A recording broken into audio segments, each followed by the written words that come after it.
Thank you, Susan, and welcome everyone once again. Welcome to Teachers College.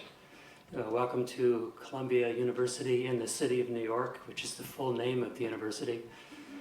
Welcome to New York City. You know, the great humor writer H.L. Mencken said that this city is just brimming over. It's so full of life and energy. You can't just call it New York. You have to call it New York, New York. Putting the state and the city together. But it is like that. It's a wonderful resource educationally. For those of you who are from other countries, welcome to the United States. You are welcome here. We hope that your experience here will be happy and productive, and we want to learn from you as you are learning from what we have to offer here. Whether you're from China or Korea, other parts of Asia, India, other parts of South Asia, Africa, Latin America, Europe, you are welcome here. And we know that with the diversity of this community, we learn from one another. We learn from our cultural perspectives. We learn from our knowledge base and our passions as people. So this is a wonderful place to learn together. And much of what this community is about is having us all come together in this way. I resonate very deeply to the things that Susan Furman said about the history of Teachers College. I am a historian, so I just love it when she talks about the past and the forming of this place and what our values are and things like that. And there's so much there. There's such a deep genetic code of social mission, wanting to change the world, wanting to improve human lives, wanting to overcome disparities in learning.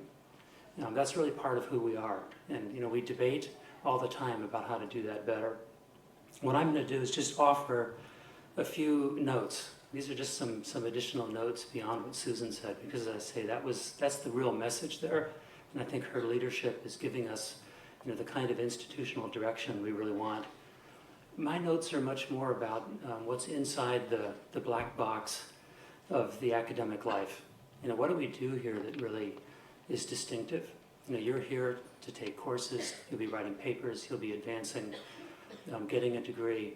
What are the values that are inside there? And I'm going to offer you something kind of personal. Maybe you didn't read it yet in the things you've read, but this is my view. These are some things that I think are really essential to what academic life is. One of them is that we're relentlessly creative.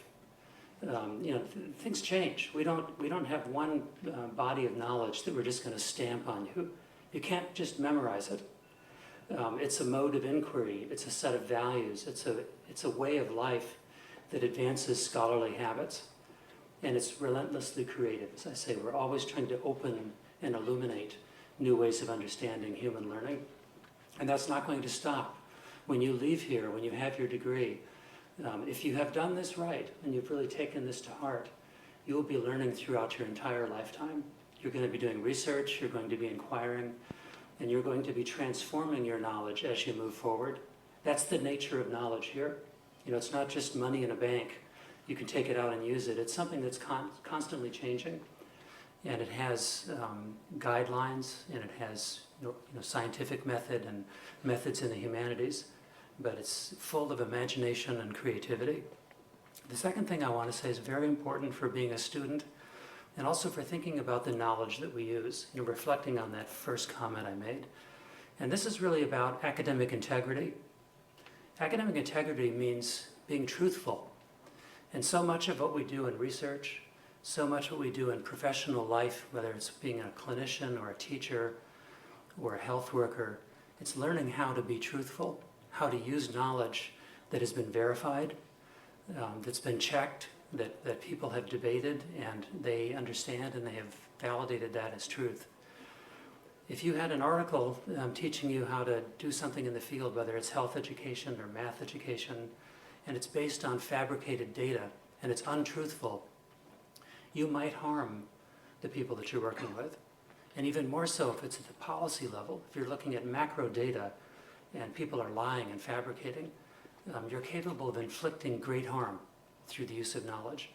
And so part of what we're all about, and I think this is at the core of university life, is having canons and rules of being truthful. One of those is peer review. All of our articles that are published by faculty are reviewed in a blind review process by other scholars. So they can root out things that might be plagiarized or someone has been using data that doesn't exist. But this is also true for you as a student. It begins right now with the very first things that you do. You can share, you can talk, you can confer, you can discuss, but offer your own work. Offer your ideas. Don't lift it off the internet. Don't use somebody else's paper.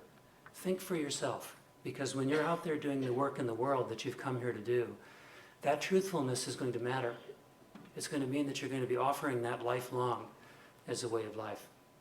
So that's the second thing. The third thing does go back to the social mission that Susan was talking about, of where we came from.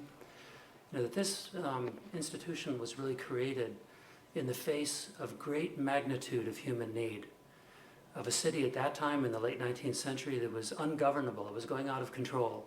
It was the largest immigration in the history of the world at that time. There's been some greater since then, but at that time, coming to the United States, expansion of tenements and places where poor people were living, an economy that was in chaos at that time.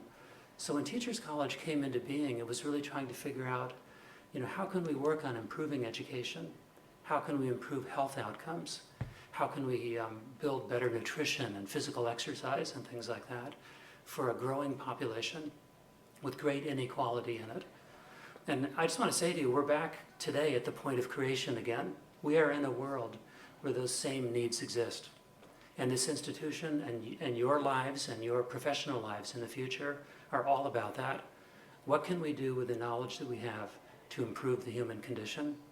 That's our core value proposition as an institution.